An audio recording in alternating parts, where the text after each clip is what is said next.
You've tuned in to Limited Knowledge. Oh yeah! A Windmill Slam production.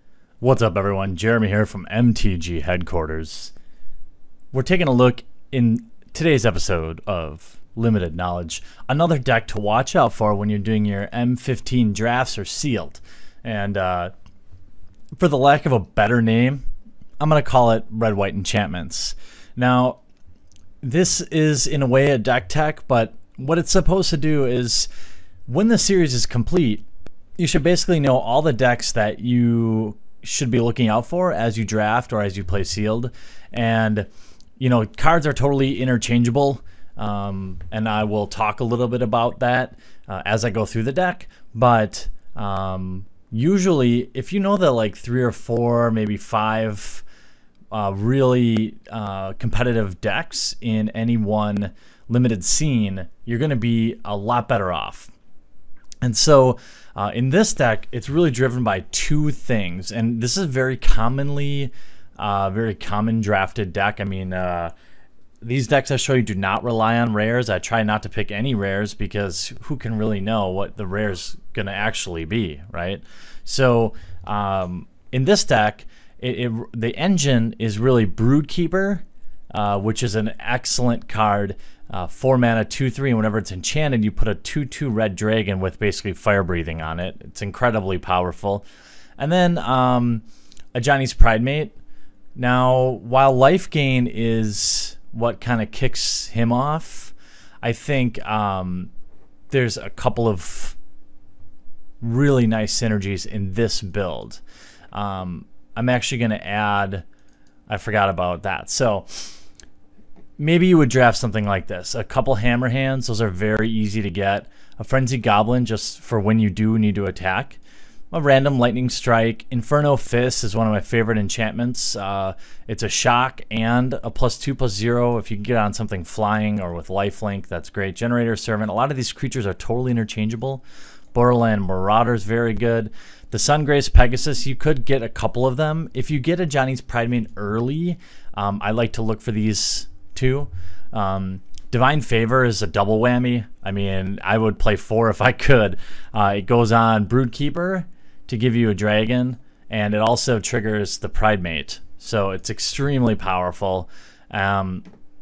You know, other enchantments like Battle Mastery is very, you can usually pick that kind of thing up. Heliod's Pilgrims, you know, 1 or 2 of these are good. Obviously, it will bring your enchantments into your hand, but it's just great to get them out of your deck and into your hand so that maybe you can draw that land that you need, or you can draw that big fatty that you need. Goblin Rough Rider is just a vanilla 3 mana 3/2. I like Krenko's Enforcer probably just as much here. 3/3 for 2/2 with Intimidate. He's also really good like a red-blue unblockable build. And then in your 4 drops, you know, if you can get any Paragons, that's good.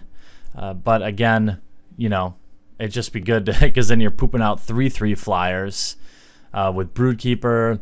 Razorfoot Griffin's just a nice, just a value draft. I mean, it's in almost every draft deck that has white in it. Then as a finisher, I like Sanctified Charge. Or again, you could really swap in anything you want. Maybe you got lucky and you saw Triplicate Spirits. I would play Triplicate Spirits maybe over that. And then Cone of Flame. I just try to pick a couple uncommons that I like to get in the deck.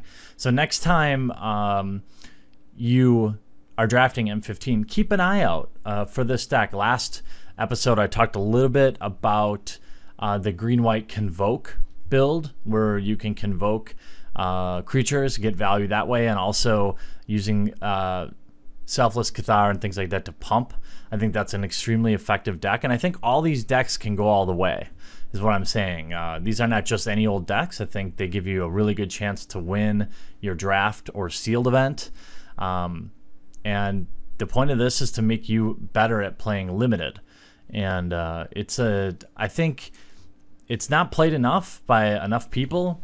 And if you get really good at it, it can be a great way to grow your collection. And if you like cracking packs like I do, it allows you to crack packs, but also gives you a chance to win more packs. That's really why I like it. So I think we're going to go over probably like the blue-white aggressive, aggro, as people don't like how I say aggro apparently. But blue-white aggressive is another deck we're going to look at, and then we're going to look at black-green graveyard or dredge. It's not really dredge, but it's a graveyard type build with Seer Wayfinders and lots of great stuff coming up. So my first episode wasn't watched by a ton of people, but limited is something I think I have a lot of knowledge to share, and I hope this helps you at your next M15 draft or limited event. So stay tuned for the next episode, which will feature a blue-white build or the red-blue unblockables build, and I hope that now you can draft and play sealed a little bit better. If you like this video, please take a second to subscribe, and we'll talk to you again real soon. I really hope you enjoyed the video, and if you haven't already, check out some of our most popular playlists, from MTG vlogs, sick gameplay videos, new product breaks, and some insane vintage openings. I upload 3 to 4 new Magic the Gathering videos every week, so if you haven't already, please take a moment to crush that subscribe button to join one of the fastest growing Magic the Gathering channels on YouTube. Talk to you later.